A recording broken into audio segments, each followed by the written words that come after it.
I'm just off the top 1K in the world. Let's take a look at how we did with our Game Week 12 review. We'll also review our fixtures from the Game Week 12 in our FPL Green Line, and we'll take a look at how our team is lined up for Game Week 13, as I have a few small issues I need to fix.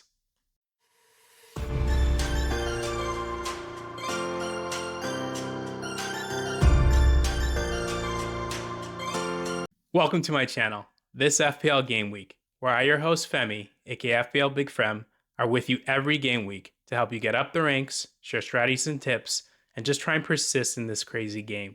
If you like what you're seeing, please like and subscribe below. So when we look at our team in Game Week 12, yes, it was a good week. I'll take the green arrow. We ended up on 54 points, and we just finished just outside the top 1K. So this week was really highlighted by a lot of my players having good fixtures. And, the challenge as well we saw where a lot of players didn't really return, especially the captain picks. I think the top 10 captain picks did not have an attacking return. So, in these weeks, and I highly recommend you check out my first video, Top 3 Areas for Sustained FPL Success, where I talk about the view that, captains will blank. This happens. And, when they blank, you need a strong team around you to really pick up the slack. You need other stars in your team. And that's what I got this week with some stand-up performances, which I'll get to in a little bit. And so, it just helps to insulate, a poor day from your captain in FPL. So let's take a look at the team and see how we made out. So like I mentioned, we finished on 54 points. And, when we look at the team from the goalkeeper, we have Henderson in net with the clean sheet. Crystal Palace, they travel so well. They're not afraid to play at home or away. They have such a strong team in all facets. And really, another result that really wasn't ever in doubt. We have Truffert with the 0-pointer. And, you're going to see a reoccurring theme here. My defenders had a tough day in game week. And Truffert, slightly disappointing that, Bournemouth in such a game where they had a great opportunity to, really kick on against West Ham, who have not been doing quite well. They, obviously didn't have Semenyo like we knew, but going into the game, falling down 2-0, it's so hard in the Premier League to really, come back from these deficits, even at home, because there's just such a pressure and momentum.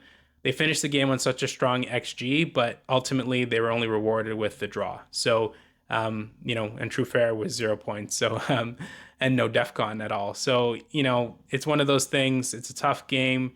And so they move on and hopefully they can do better in future games. We have Ballard with 1 point. Ballard, again, we knew it was going to be a defensive game against Fulham. And it really was. And, what happened there was two very low scoring teams meeting and one goal deciding it. And there really wasn't anything too much more to take from that. And, we move on.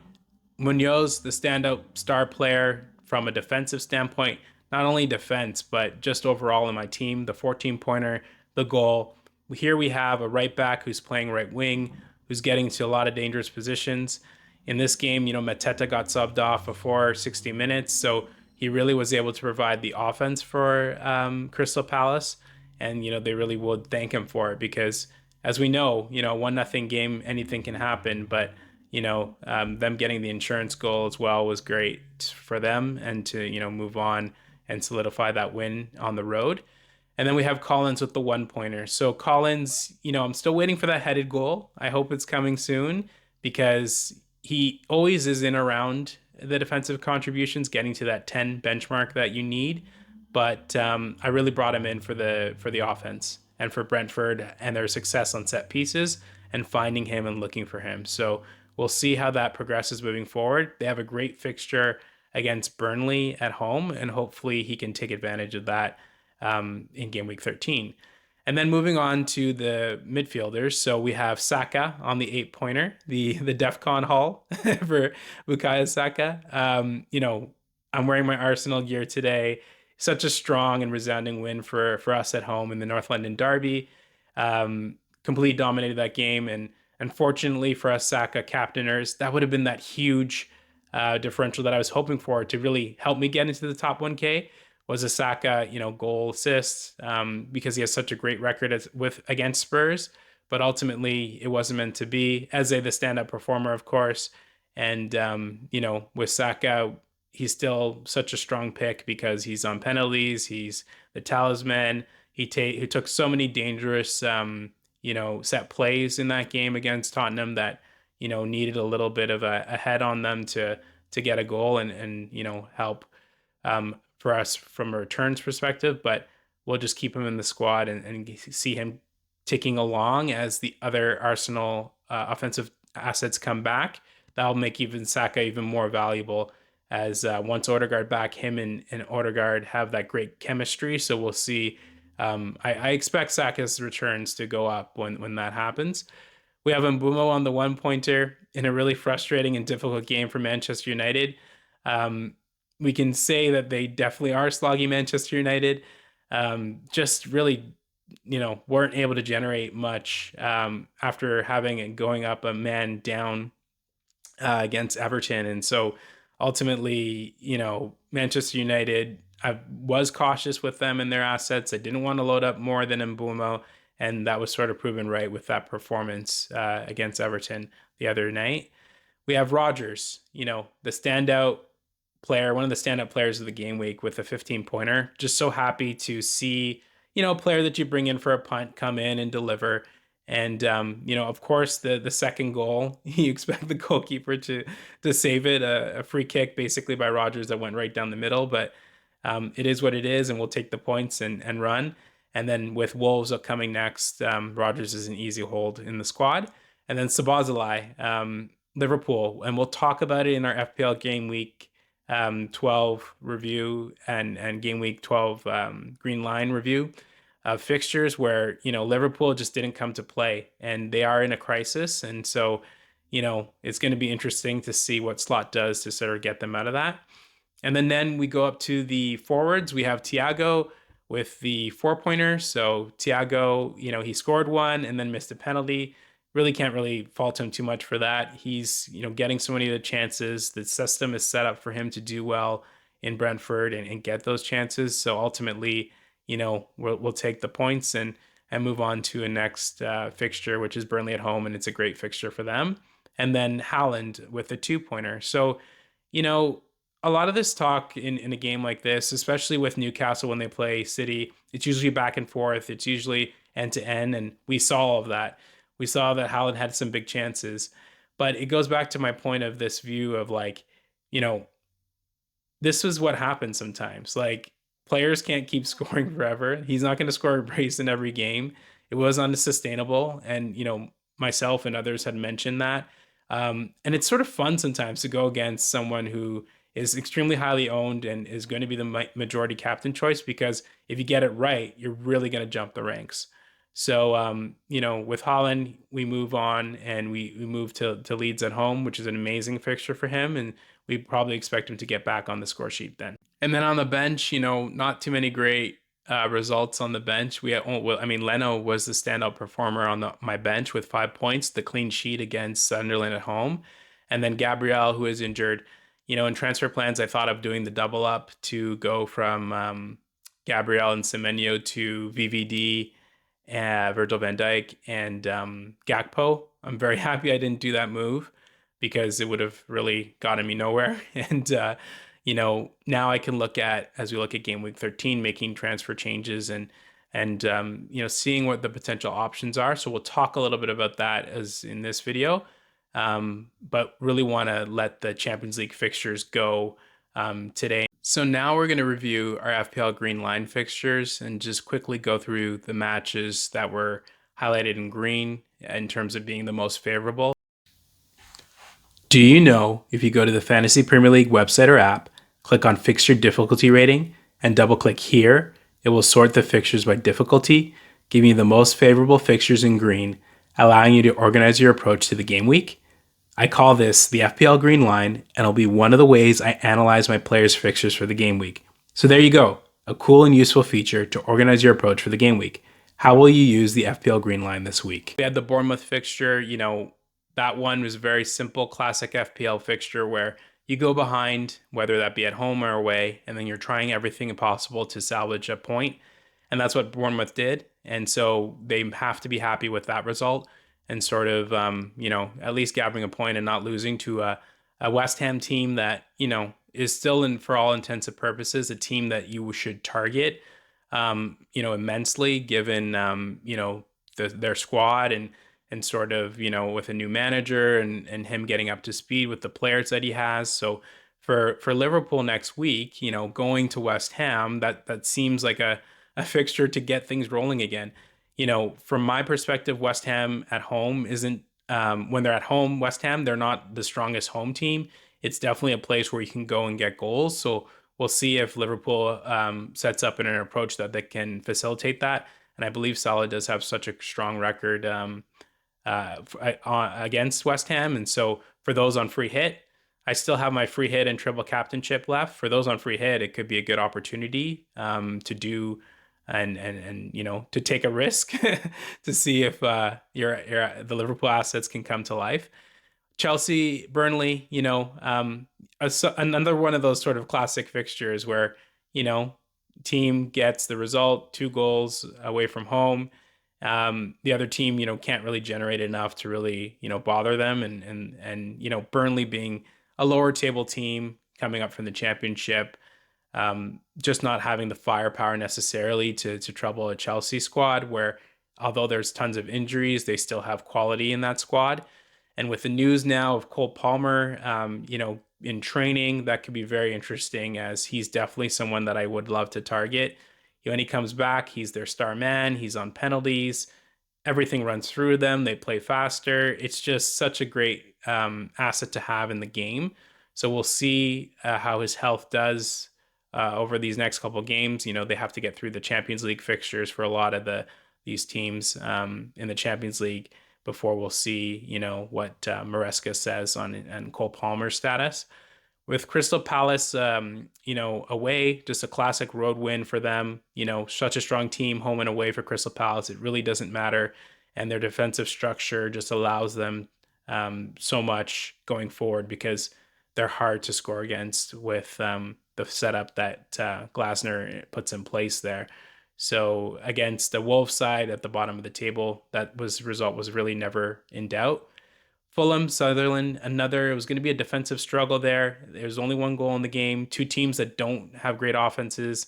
And, ultimately Fulham came out the winner there. And so they can be pleased with that and maybe they can kick on. They're going to Tottenham next. So that could be something could be interesting for their team to face a Tottenham side that is somewhat reeling right now. So we'll see how that evolves. Liverpool at home to Nottingham Forest. I mean, I'm surprised. I have to be surprised. Like Anfield is typically a fortress, right? In no matter what, with all the difficulties Liverpool has had, for them to be beaten, 3-0 at home is surprising.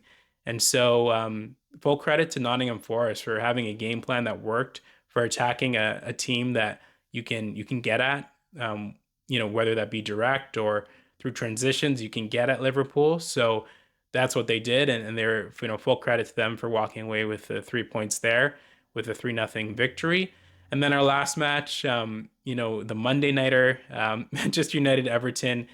I don't know what to say for those Manchester United fans. I mean, those Manchester United fans, please comment below. Like, what do you think about your team right now? I mean, Amorim, he seems so stubborn with his approach.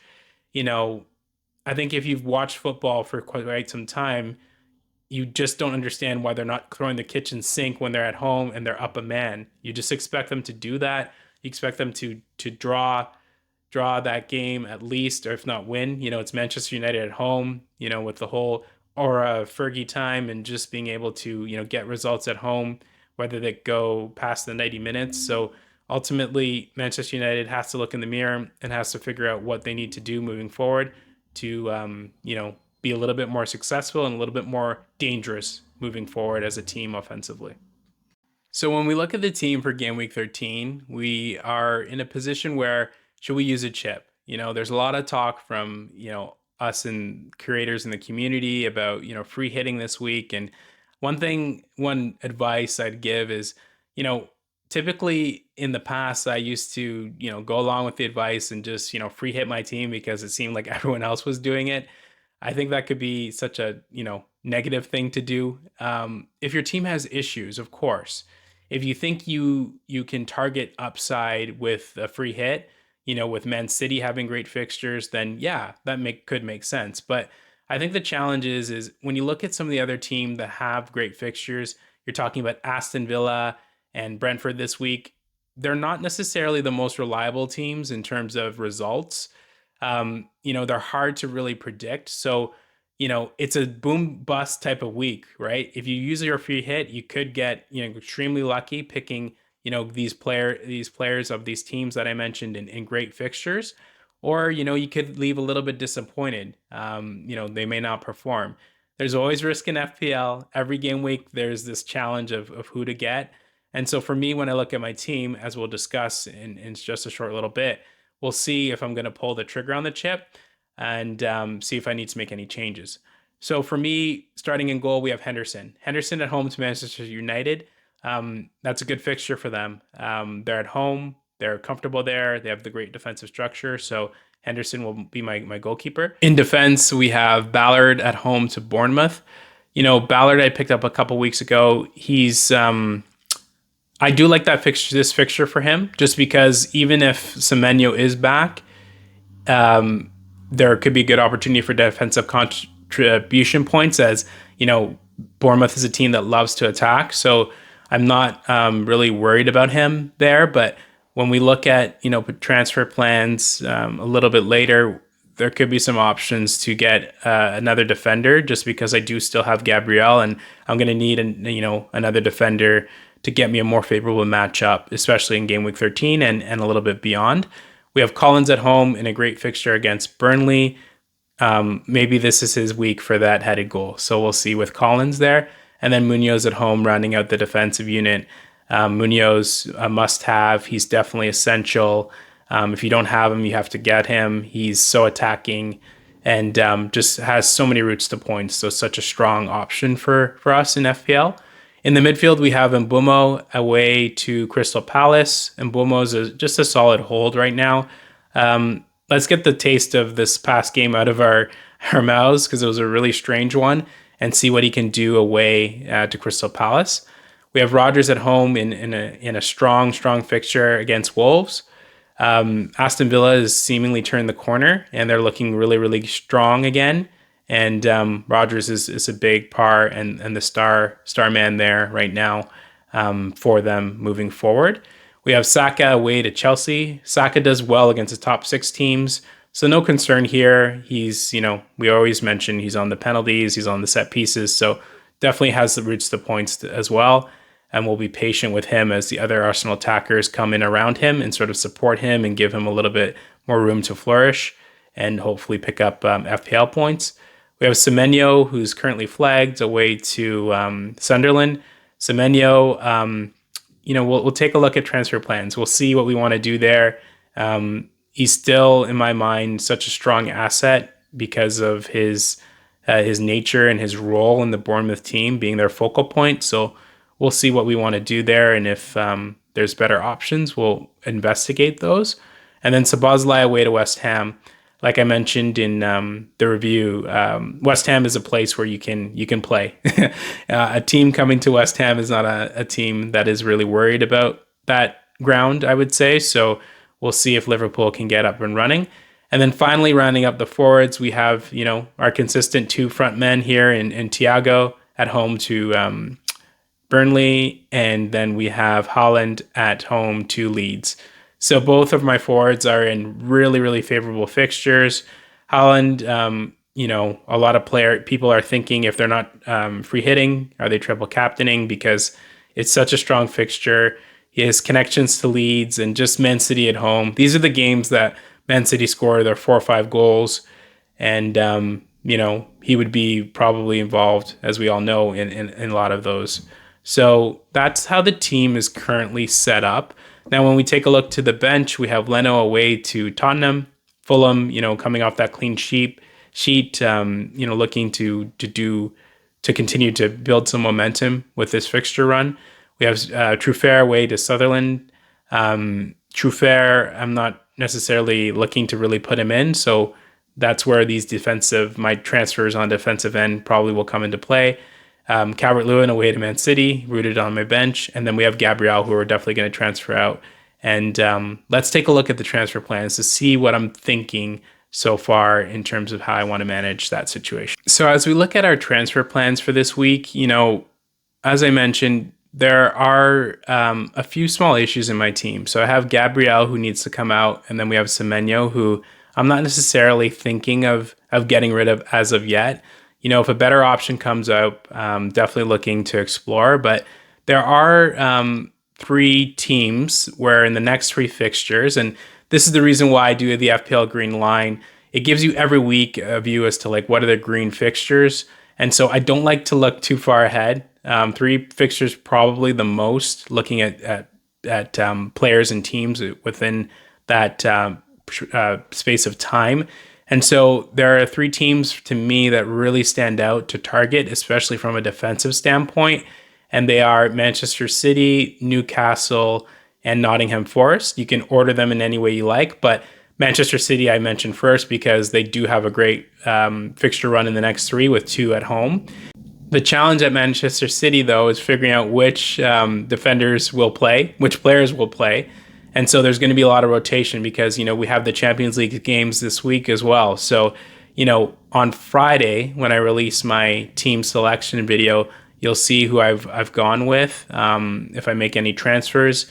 But let me know what you guys are thinking for your teams. Are you using a chip in free hit or triple captain this week? Do you have any other concerns, maybe of other players that are not performing that I haven't mentioned that you need to transfer out? Let me know. Drop a comment below to the video. But ultimately, for me, these 3 teams, especially Newcastle, which surprised me in terms of Hall and Livramento coming back straight into the fold. That makes them such a even stronger defensive team. And I know for their metrics, they were doing quite well already. So a Newcastle defender is definitely in my brain. But I think I need to see how these other fixtures go in the Champions League, and sort of see how their players, those guys in particular, recover before making any moves. And then the last team to highlight is Nottingham Forest, right? That result against Liverpool did, open my eyes a little bit to see that they are doing quite well. So, and trying to get on a run. They are also in Europe. So, there's something to consider there in terms of their players and how their rotation affects them. With so many teams, with all the teams, it's rotation risk time as we come closer to December. So you just have to be cognizant of that. But those are the teams that I'm exploring, and hopefully by Friday I'll have a strong view as to who I finalize to go for with. But that's all for this video. So that's it. That was my Game Week 12 review and a quick look ahead to my Game Week 13 team. Please like and subscribe below, and we will see you in the next video. Bye for now.